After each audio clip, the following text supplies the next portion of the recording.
विषयाला सुरुवात करण्यापूर्वी मला एक प्रसंग सांगावासा वाटतो. मागच्या आठवड्यात मी हॉस्पिटलमध्ये गेलो होतो. डॉक्टर होते. डॉक्टरसमोर एक नवदाम्पत्य बसलेलं होतं.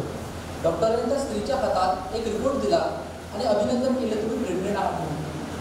त्या स्त्रीच्या चेहऱ्यावरचा आनंद गगनात मावण्याचा झाला.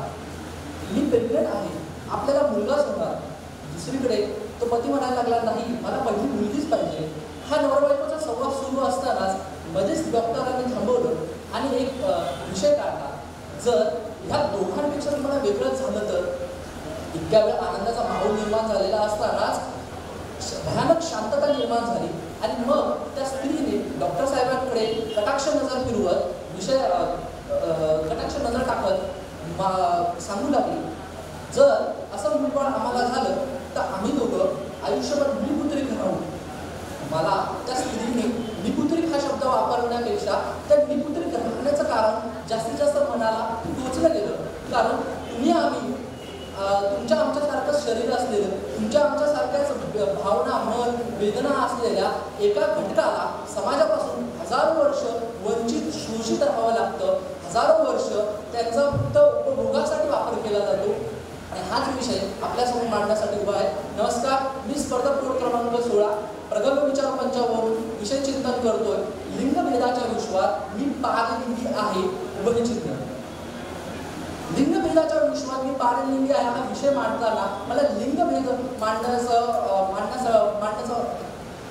वाटतं. कारण ज्यावेळी निसर्गाने समाजाचा घटक स्त्री पुरुष म्हणून निर्माण केलेला आहे, त्यावेळी फक्त स्त्री आणि पुरुष यांच्यामध्ये एका लिंगावरूनच भेद केलेला आहे असं आपल्याला बघायला मिळतं. म्हणून स्त्री ही फक्त उपभोगाचं साधन आहे. स्त्री ही कुठेतरी पुनरुत्पादनाची निर्मितीचं साधन आहे, म्हणून तिच्याकडे बघितलं जात असतं. मग अशा वेळी या समाजामध्ये स्त्रीचं स्थान दुय्यम ठरले आपल्याला बघायला मिळतं. स्त्री आणि पुरुष हे या समाजाच्या रथाचे दोन चाकं आहेत, तरी स्त्रीला हे नेहमीच दुय्यम स्थान मिळतं. अशा वेळी समाजाच्या वर्तुळापासून बाहेर राहिलेला हजारो वर्षापासूनचा घटक कधी समाजामध्ये त्यांना समाजाचा प्रवाह येऊ शकतो का, हाच मोठा प्रश्न आज निर्माण झालेला आपल्याला बघायला मिळतो. मी पारलिंगी काय हे थोडक्यात सांगावं असं वाटतं. पारलिंगी म्हणजे एखाद्या पुरुषाने एखाद्या पुरुषावर प्रेम करणं, एखाद्या स्त्रीने एखाद्या स्त्रीवर प्रेम करणं म्हणजे पारलिंगी ही भावना असते. परंतु असं किती वेळा जरी म्हटलं, एखाद्या स्त्रीने पुरुषासारखं वागावं, परंतु समाज कधीच त्या स्त्रीचं पुरुषत्व मान्य करत नाही. त्याचप्रमाणे पारलिंगी समाजाला देखील घटकाला आजही समाजाने मान्य केलेलं आपल्याला बघायला मिळत नाही. शाळेमध्ये आपण शिकलेलो असतो की शिक्षक नेहमी आपल्या ज्ञान देण्याचं काम करत असतात.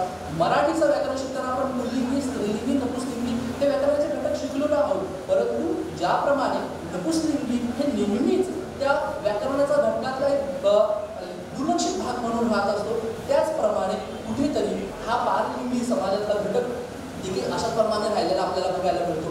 मग ज्यावेळी 13-14 वर्षाच्या त्या वयामध्ये शरीरामध्ये होणारे बदल आणि मनामध्ये निर्माण झालेलं द्वंद्व या दोन्हींच्या याचा सामना करत असताना त्या मुलाला कुठेतरी मानसिक, शारीरिक आधाराची गरज निर्माण होते. अशा वेळी त्याच्या घरातून, नातेवाईकातून, समाजातून त्याला डावललं जातं. फक्त ह्याचं कारण असतं पारलिंगी असल्यामुळे. म्हणून मला इथे सांगावं वाटतं, होय, लिंगभेदाच्या विश्वात मी पारलिंगी आहे.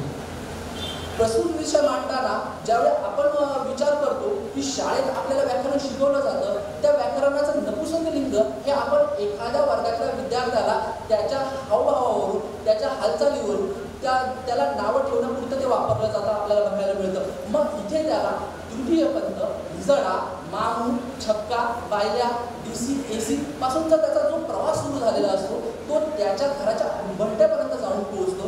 मग अशा वेळी लोक काय म्हणतील हा विचार करून आई वडील देखील असा विचार करतात, आम्हाला